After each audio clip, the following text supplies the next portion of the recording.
তাদেরকে কেউ এখতিয়ার দেয়নি, কাউকে অধিকার দিয়েছে যে একজন পুরুষের ক্ষেত্রে 4টা বিবাহ করা যাবে। এই এখতিয়ার কি আমার বোনরা দিয়েছে কাউকে? সেবা দূরে দেখছেন, আল্লাহ পাক রব্বুল আলামিন সূরা নিসার মধ্যে বলে দিয়েছেন একজন পুরুষ তার জন্য 4টি বিবাহ করা বৈধ আছে। তবে আজকে একজন মহিলা বিএনপির প্রার্থী, এই মহিলা বলেছে, মহিলা আমি কাউকে তো অধিকার দেইনি যে আমাকে 4 জন পুরুষ বিবাহ করবে, তাই না? তো এটা হাস্যকর বিষয়।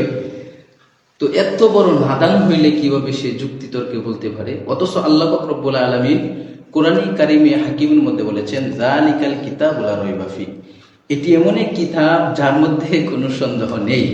কিন্তু সে বলতেছে যে আমার অধিকার, আমি একজন মেয়ে মানুষ, আমি তো বলিনি যে পুরুষ আমাকে 4টা, অর্থাৎ সূরা নিসার 3 নম্বর আয়াতের মধ্যে আল্লাহ পাক রব্বুল আলামিন বলেছেন একজন পুরুষ 4টা তার স্ত্রী, ওয়াইফ, বিবি সে ধারণ করে রাখতে পারবে যদি তাদের ভিতরে কোনো ধরনের ফাটল বা ভেদাভেদ না থাকে, সামঞ্জস্যতার মাধ্যমে, মিল মহব্বতের মাধ্যমে থাকতে পারে।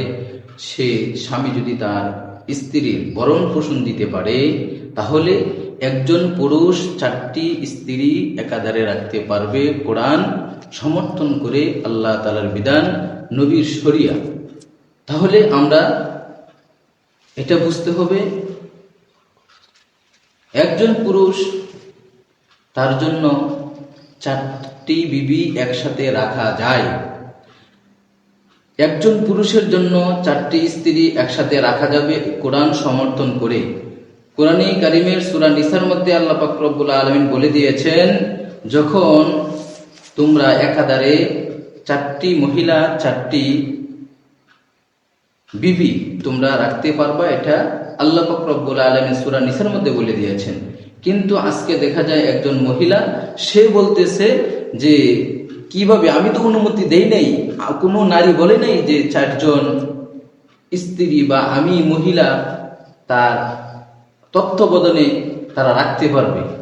কত বড় নাদান হইলে সে এই কথা বলতে পারে? অথচ আল্লাহ পাক রব্বুল আলামিন বলে দিয়েছেন আমি একজন পুরুষের জন্য 4টি বিবি, 4টি মহিলা একজন পুরুষের অধীনে থাকতে পারবে। আল্লাহ পাক রব্বুল আলামিন এই সমস্ত শাহবাগী নারীদের থেকে আমাদের ঈমানকে আল্লাহ পাক রব্বুল আলামিন যেন কিয়ামত পর্যন্ত হেফাজত রাখেন।